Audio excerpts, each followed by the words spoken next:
Welcome back to Chow Time Pods. Your host, Rhett. I got a video today from Abba and Preach. Today's topic, the other big court case you probably never heard of. Right now, in southern Canada, there is trial happening between five, I believe they're gold medalists for the Junior World Hockey. Yes. And a young woman. Essentially what they're alleging is that many years ago, while these people, this has got to be almost 8-9 years ago, because they are now in their full-on, they're in the National Hockey League now, many of them, but they did this when they were apparently 18-19. Apparently, they ran it. So 10 years ago, she felt a way about it, and now these guys are in trouble. Trained on a girl, and it was against her will. That's what she's claiming. And then, so they've been bringing this to trial now. The first trial ended in mistrial, so now they're on the second trial. And this has gone off the rails because the judge just got rid of the jury. And the judge herself is going to be the only one adjudicating this trial. What the? What? Uh-oh. When I hear it's a woman judge doing this, I fear. I fear for these kids' lives or these young men's lives. Crazy. Joining me now Well, they're like actually almost 30 now. is criminal defense lawyer Kim Schofield. Kim, thank you very much for joining us. God damn, Kim's hair is crazy. Sorry. Kim, goddamn, what happened, baby? She got that Back to the Future cut. You good? I was going to say that. She got that Back to the Future cut. What's the name of the guy? Doc. Shout out to her. I actually had a teacher in middle school who had this haircut. I ain't mad at it. She used to come into class and like, yo, man, check out the Super Saiyan.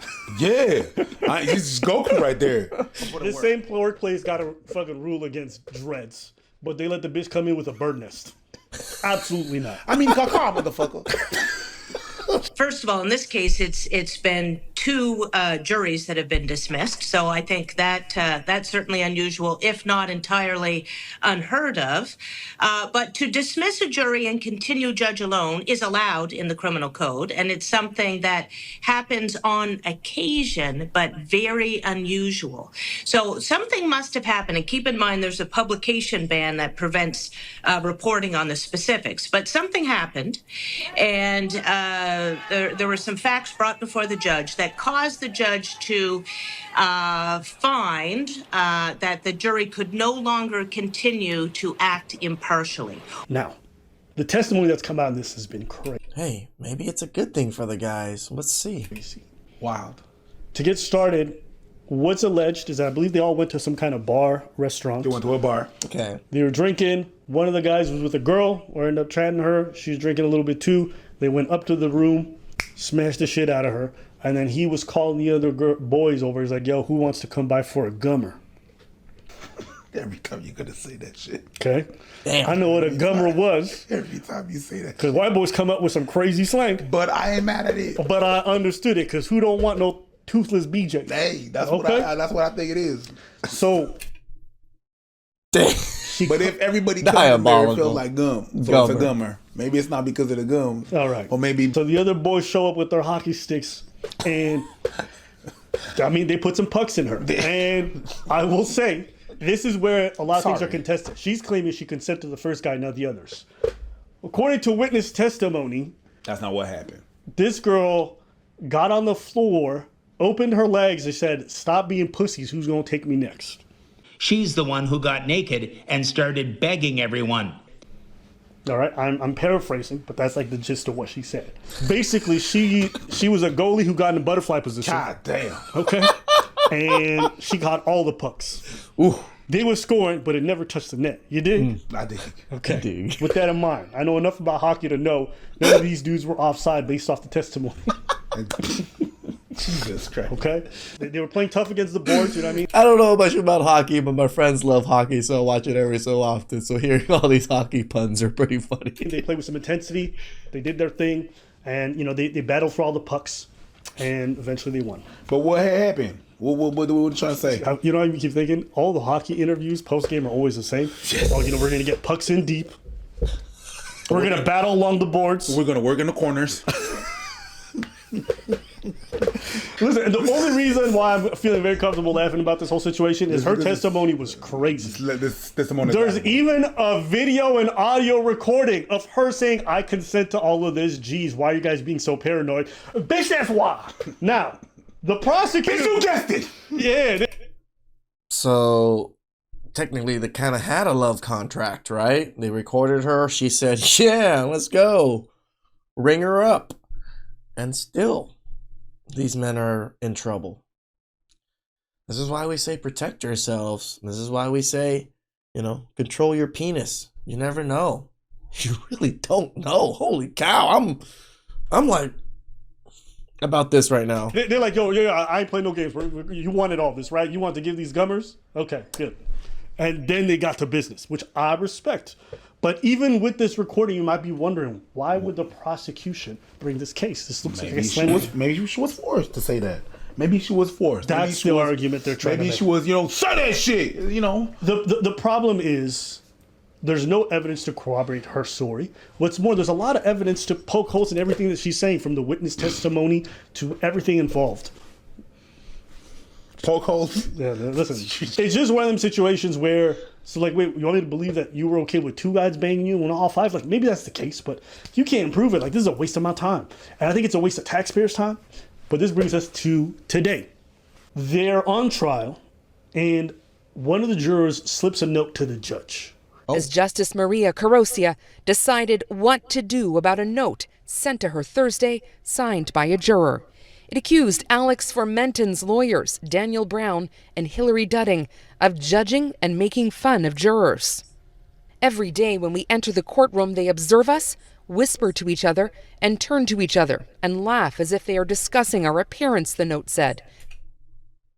What? That's what lawyers do. They size up the jurors. Am I being stupid? This is unprofessional and unacceptable. One of the jury members, or a few of them, basically said that they felt as though the defense lawyers were looking at them and laughing at them and mocking their appearance, and they felt it was very disrespectful. Apparently these defense lawyers didn't say anything out loud. They just thought that the defense lawyers were looking at them and laughing at them. The judge realized what the issue was. Like, there's no way this person can be impartial because they're looking at the defendant's lawyers and they're saying they're being nothing has been explicitly said. So the judge's like, fuck, this is over. Like, I have to get rid of these. Oh, so it's actually a good thing then. It seems like that the judge got rid of these juries because they really wanted to prosecute these guys.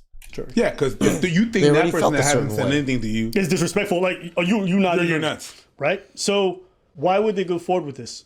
What's being said by some lawyers is essentially the defense feels like their case is ironclad and they don't want to retry it. And the prosecutor basically agreed to keep just the judge on because they may think that's their best shot at getting a conviction. Both parties think this is their best shot. The prosecutor's going for a long shot. The defense like, there's no way you can find us guilty with this evidence. So they're all rolling the dice with this judge, and that's what's going to happen. He's looking at me. I mean, it seems like the judge made the right decision of removing the jury when the jury does seem quite biased towards the prosecutor. Funny judge. Yep. Steenbergen was also in London with the others in June of that year as they celebrated their win with Hockey Canada. He told Crown Attorney Heather Donkers that he was in room 209 at the Delta Armories Hotel in downtown London when he walked in to find a naked girl. Minutes later, she engaged in sex acts with some of the accused, Carter Hart and Michael McLeod. He saw Dylan Dubé get involved as well, saying Dylan was slapping her butt. It wasn't hard, but it wasn't soft either. Are we talking about the butt slapping or the dick? I don't know. I'm sorry. The report of that is crazy. It wasn't hard, but it wasn't soft either. It wasn't hard, but it wasn't soft either. That's what she said. How would you describe the amount of force? I mean, it wasn't hard, but it wasn't soft either. It was just, that's flat. I would say it was just right.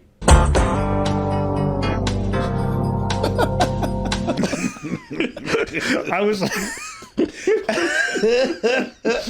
sorry. All right, let's move on. Then when it came to a fourth defendant, It's not funny, but it's funny. Cal Foote, Steenbergen said, I remember partially seeing the splits because there were people around me. The splits? The splits of what? The splits of who? He said he tried to get out of the room, but the female was in the way on the floor, saying, I just didn't want to step over a naked girl. When there was a clear path, we took the chance to leave. Wait. So she was just naked on the floor being like, where are you going? I'm sorry. This story is super weird. But these guys weren't charged. They were present and they were testifying. Now, it's important to note, these are teammates. The odds of them trying to lie for their friends or their fellow teammates is possible. It's definitely possible. So that's also important to note. All the players were contacted by Hockey Canada about an ongoing investigation. That's when group chat messages started going out between the one-time teammates. From accused Michael McLeod, who was the one who brought the 20-year-old woman to his hotel room, he wrote, "We all need to say the same thing if we get interviewed. Can't have different stories or make anything up." To me, when I read that, people say that looks like a smoking gun. No, can't make anything up. That kind of says like, look, we got to be straight and truthful. The last part, can't make anything up. The reason why you want to get your story straight is that the mere fact that there's differences might look bad on you guys. Correct. And they're dealing with an association that's probably coming down on them hard. It's like, listen, let's just make sure that we're all on the same page. Okay? Don't lie about it. I think that's super reasonable to say among the group. But they're trying to use this to say these guys are all lying to cover for each other. If 3 people say, yeah, we did that, and 2 of them is like, no, we can't lie about it. Something happened. Yes, and if anybody's caught lying, then it's going to make us look guilty. Yeah. So just let's all be on the same page. So actually, when I see this, it makes me believe them even more. I agree. From Carter Hart, "Honestly, boys, we didn't do anything wrong." From Dylan Dubé, "The boys who did stuff got consent, so it's okay."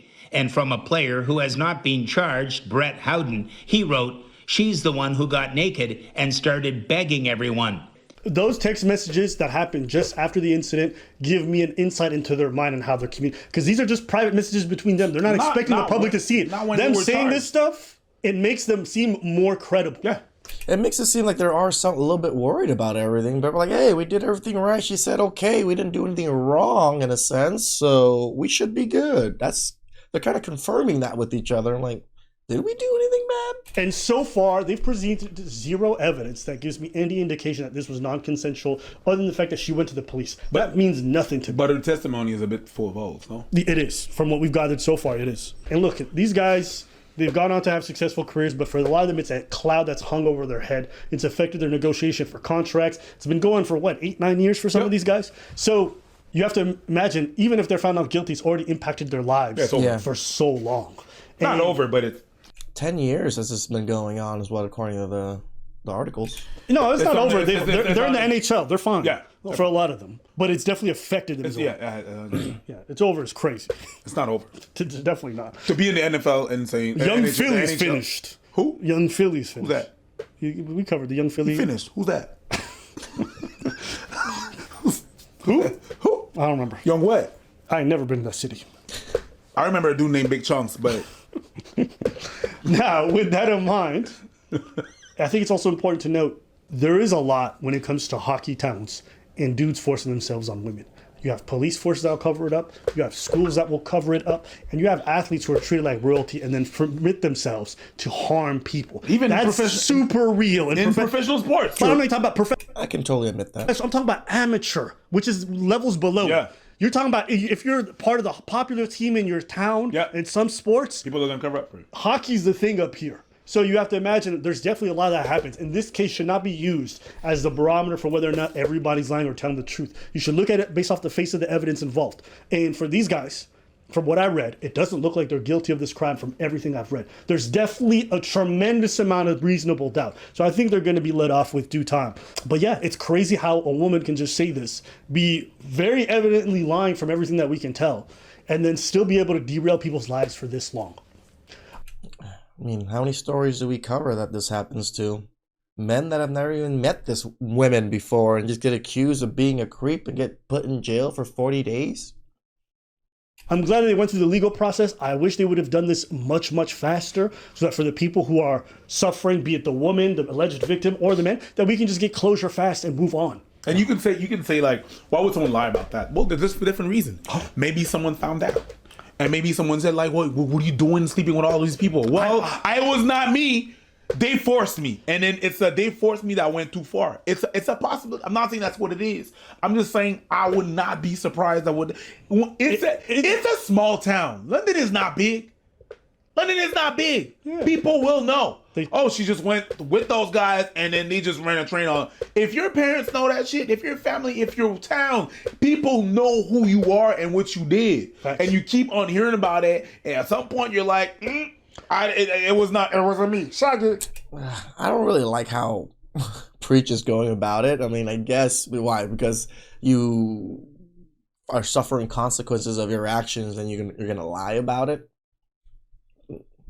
Makes you a horrible human being. And then you have to go through. There's actually already been court cases where women have accused men, they've gone to jail for decades, and then it came out afterwards, why did you lie? And they said, I didn't want my boyfriend to find out, or I was embarrassed. So you let a man rot in prison because you were embarrassed about what you did? Hell no, bitch. And they do like 2 months in jail, if anything, if they're lucky.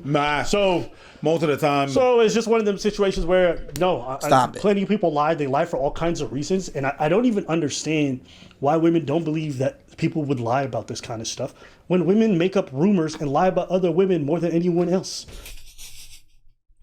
True. When you ask women who they're bullied by, vast majority of them are bullied by other women. Yeah. And how do they do it? Spreading rumors and lying. But all of a sudden, Sign language is very strong amongst women, especially with each other. you don't think it can happen when it comes to men to ruin their lives as well? When there's no repercussions for it, vast majority of the time? No, there's people who lie. The same. See, it's like I love Aber and Preach. Like they are red pill, as in they are very truth. They talk about the truth. Maybe they're not like manosphere types, but they always hit the subject, in my opinion, quite correctly majority of the time. Same way, there's men who do this kind of behavior, right? There's some men who always go to this line believing women and say that's not real either.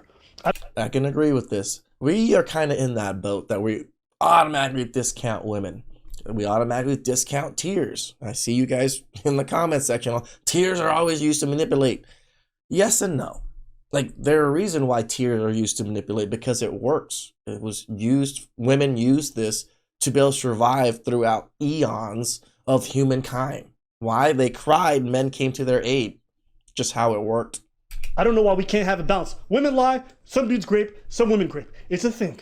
It is. So let's just stop and look at the evidence involved in everything Agreed. this one points to. These bitches lie. Why do they lie? Well, that Cat Williams line really just got ingrained into me. The more I do content, it's like, why do they lie? Why do liars lie? Nobody knows. We really don't. And we don't even know if everybody's liars or not. Because it looked fine in the beginning, 10 years later, you're screwed. Protect yourselves, men. This is why I tell men to not sleep around. That 50 bodies thing, screw that. Find a good woman. If you can find a good woman and attach yourself to her and build with her, you're better off than just sleeping with 50 women to vet them. Please like, subscribe, comment down below. I really appreciate that. And I'll catch you guys next time.